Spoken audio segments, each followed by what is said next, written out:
આ વિડીયોની અંદર આપણે જોઈએ વેક્ટર. તો વેક્ટર કોને કહેવાય? વેક્ટર એટલે લિસ્ટ ઓફ નંબર્સ. અહીંયા આપણને આ રીતે નંબર્સ આપેલા હોય, બરાબર, એને આપણે લિસ્ટના ફોર્મમાં ડિફાઇન કરીએ તો એ શું થશે? એક વેક્ટર. વેક્ટરને ડિનોટ કરવા માટે આપણે સિમ્બોલ્સ યુઝ કરીએ, જેમ કે યુ, વી, ડબલ્યુ. તો અહીંયા આપણે એક વેક્ટર લીધો યુ, આ રીતે રાઉન્ડ બ્રેકેટની અંદર કોમા કરીને આપણે એના એલિમેન્ટ્સ લખીશું, બરાબર. એને કહેવાશે કોમ્પોનન્ટ્સ અથવા તો એન્ટ્રીઝ ઓફ અ વેક્ટર. તો આ વેક્ટરના એલિમેન્ટ્સ કયા થાય? 1, 2, -3. બીજું એ કે જે સેટની અંદર આપણે જોઈ ગયા કે સેટની અંદર આ રીતે 1, 2, 3 લખેલા હોય અને બીજા સેટની અંદર આ રીતે 2, 3, 1 લખેલા હોય. તો કારણ કે બંનેની અંદર અલ્ટિમેટલી એલિમેન્ટ તો સેમ મળ્યા, તો બંને સેટ કેવા થાય? ઇક્વલ થાય. પણ વેક્ટરમાં એવું નહીં થાય. વેક્ટરની અંદર જો પોઝિશન બદલાઈ ગઈ, આ વેક્ટર યુની અંદર આપણે લીધા 1, 2, -3, બીજો વેક્ટર લઈએ આપણે વી તરીકે 2, 1, -3. તો આ બંને વેક્ટર્સ કેવા થાય? અલગ અલગ વેક્ટર્સ, એ સેમ વેક્ટર નહીં થાય. નેક્સ્ટ ડેફિનેશન જોઈએ, ઝીરો વેક્ટર.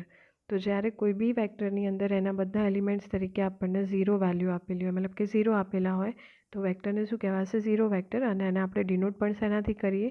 ઝીરોથી કરીએ. એને કહેવાશે ઝીરો વેક્ટર. એના પછી ઇક્વલ વેક્ટર્સ. વેક્ટર ઇક્વલ ક્યારે થાય?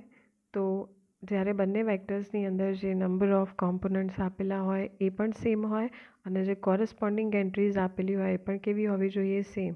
મેં તમને કીધું એ પ્રમાણે કે જો નંબર તમે આગળ પાછળ કરશો તો વેક્ટર આખો શું થઈ જાય? ચેન્જ થઈ જાય. એટલે અહીંયા કમ્પલસરી સિક્વન્સ આપણી મેન્ટેન થવી જોઈએ. તો જ બંને વેક્ટર્સ કેવા થશે? Equal vectors. હવે વેક્ટર ઉપરના આપણે ઓપરેશન જોઈએ. તો એમાં પહેલું ઓપરેશન વેક્ટર એડિશન. તો સૌથી પહેલી કન્ડિશન કે જ્યારે આપણે વેક્ટરનું એડિશન લઈએ ત્યારે બંને વેક્ટર્સ માટે એના જે નંબર ઓફ કોમ્પોનન્ટ્સ હોય એ સેમ હોવા જોઈએ. એટલે કે બંનેની અંદર જે નંબર ઓફ એલિમેન્ટ્સની વેલ્યુ હોય એ સરખી હોવી જોઈએ. એકમાં 5 હોય ને એકમાં 6 હોય તો એડિશન ડિફાઇન થાય નહીં. એટલે કમ્પલસરી બંને વેક્ટર્સની અંદર નંબર ઓફ કોમ્પોનન્ટ્સ કેવા થવા જોઈએ? સરખા. જ્યારે આપણે બંને વેક્ટર્સને, અહીંયા આપણે લીધું વેક્ટર યુની અંદર n elements a1, a2 up to n અને વેક્ટર વીની અંદર લીધા આપણે n elements b1, b2 up to pn. તો બંનેનું વેક્ટરનું એડિશન આપણે ડિફાઇન કરીએ, ડિનોટ કરીએ યુ પ્લસ વીથી. અને ડિફાઇન કઈ રીતે થાય? તો બંનેના જે એલિમેન્ટ્સ હોય, કોરસ્પોન્ડિંગ એલિમેન્ટ્સ, એનું એડિશન લેવાનું. જેમ કે અહીંયા આપણે લીધું a1 + b1, a2 + b2 up to an + bn. For example અહીંયા લઈએ વેક્ટર યુની અંદર એલિમેન્ટ્સ તરીકે લઈએ -1, 2, -3 અને વીની અંદર લઈએ 0, -3, 2. તો હવે બંનેનું એડિશન આપણે ડિફાઇન કરીશું. થશે -1 + 0, 2 + -3 અને -3 + 2. તો આન્સર મળે આપણને -1, -1, -1 આ રીતે. નેક્સ્ટ ઓપરેશન જોઈએ આપણે વેક્ટર સબટ્રેક્શન, એટલે કે વેક્ટર્સની બાદબાકી. તો કન્ડિશન એમાં પણ સેમ અપ્લાય થવાની કે બંને વેક્ટર્સની અંદર જો નંબર ઓફ કોમ્પોનન્ટ સરખા હોય તો જ એનું જે સબટ્રેક્શન હોય એ ડિફાઇન થાય. ડિનોટ થાય યુ - વીથી અને ડિફાઇન કઈ રીતે થશે? તો બંને વેક્ટર્સના જે કોરસ્પોન્ડિંગ એલિમેન્ટ્સ હોય એનું આપણે અહીંયા સબટ્રેક્શન લઈશું. જેમ કે a1 - b1, a2 - b2 up to an - bn. તો અગેન એક્ઝામ્પલ તરીકે અહીંયા આપણે લીધું વેક્ટર યુની અંદર -1, 2, 3, -1, 2, -3 અને વેક્ટર વીની અંદર 0, -3, 2. હવે બંને વેક્ટર્સની આપણે સબટ્રેક્શન ડિફાઇન કરીએ. તો બાદબાકી લઈએ તો -1, -0, 2, -3 અને -3, -2.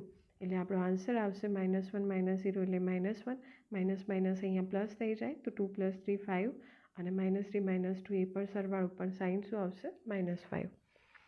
નેક્સ્ટ ઓપરેશન છે product of a scalar and a vector. એટલે કે કોઈ વેક્ટર અને સ્કેલર, મતલબ કે કોઈ કોન્સ્ટન્ટ વેલ્યુ હોય, રિયલ કોન્સ્ટન્ટ વેલ્યુ, બંનેનું મલ્ટિપ્લિકેશન. તો અહીંયા આપણે સ્કેલર તરીકે લઈએ કે અને વેક્ટર લઈએ યુ. બંનેનું મલ્ટિપ્લિકેશન ડિનોટ થાય કે ઇન્ટુ યુથી અને ડિફાઇન કઈ રીતે થાય? તો વેક્ટરના જે બી એલિમેન્ટ્સ આપેલા હોય એ દરેક એલિમેન્ટને આપણે કોનાથી મલ્ટીપ્લાય કરીએ? કોન્સ્ટન્ટ કેથી. એટલે કે k × a1, k × a2 up to k × an. તો કેની વેલ્યુ લઈએ 3 અને વેક્ટર યુ તરીકે ડિફાઇન કરીએ -2, 3, 5. તો આને આપણે આ દરેક એલિમેન્ટને આપણે કેટલાથી મલ્ટીપ્લાય કરવાના? 3થી. એટલે કે -6, 3, -2 × 3 એટલે -6, 3 × 3 9 અને 5 × 3 એટલે 15. આ થશે સ્કેલર અને વેક્ટરનું મલ્ટિપ્લિકેશન. એના પછી નેક્સ્ટ જોઈએ ઇનર પ્રોડક્ટ અથવા તો ડોટ પ્રોડક્ટ. ઇન શોર્ટ એ વેક્ટર્સનું શું થાય? મલ્ટિપ્લિકેશન થાય. કે જ્યારે બે વેક્ટર્સ આપણને આપેલા હોય યુ અને વી, બંનેની અંદર નંબર ઓફ કોમ્પોનન્ટ સરખા હોય તો બંને વેક્ટર્સનું જે મલ્ટિપ્લિકેશન હોય એ કઈ રીતે ડિફાઇન થાય? Dot product. એટલા માટે કે આપણે મલ્ટિપ્લિકેશનના સિમ્બોલ તરીકે ઘણી વખત ડોટ યુઝ કરતા હોઈએ એટલા માટે. બરાબર. ડિફાઇન કઈ રીતે થશે? તો જે બંને વેક્ટર્સના કોરસ્પોન્ડિંગ એલિમેન્ટ્સ હોય એનું મલ્ટિપ્લિકેશન, પણ અહીંયા વચ્ચે કોમા નહીં આવે. શું આવશે? પ્લસ સાઇન આવશે. એટલે અહીંયા આપણને રિઝલ્ટ તરીકે શું મળે? Single real constant value. જ્યારે બાકીના વેક્ટર્સમાં આપણે જોઈ ગયા, મતલબ બાકીના ઓપરેશન્સમાં કે દરેક ઓપરેશનની અંદર આપણને રિઝલ્ટ તરીકે શું મળે? એક વેક્ટર મળે. જ્યારે આની અંદર શું મળશે? Single real constant value. જ્યારે આપણે બે વેક્ટર્સને શું કરીએ? મલ્ટીપ્લાય કરીએ.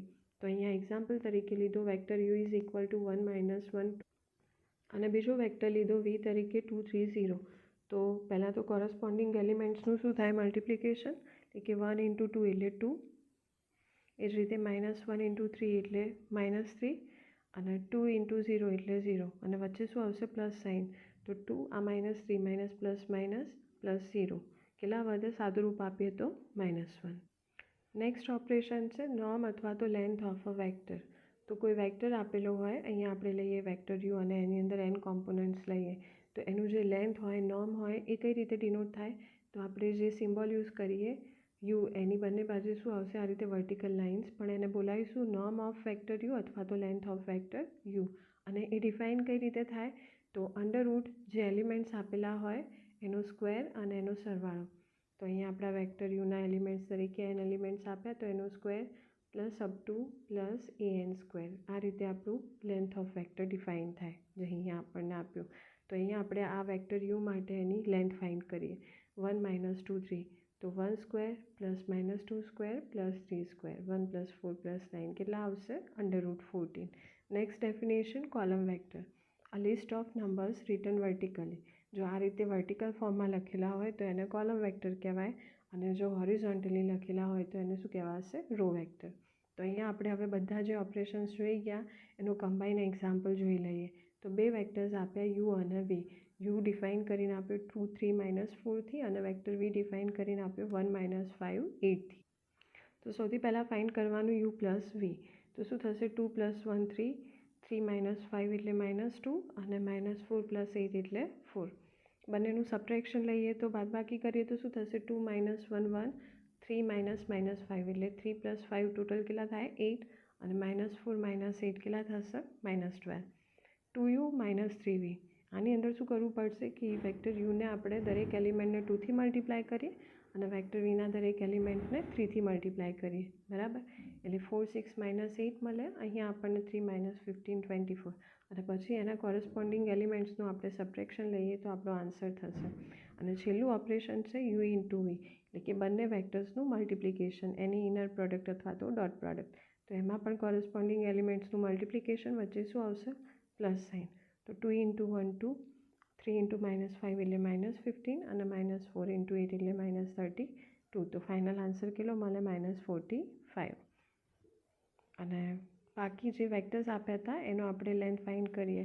તો લેન્થની અંદર વેક્ટર યુ આપ્યું 2 3 - 4. તો દરેક એલિમેન્ટના સ્ક્વેરનું સમેશન.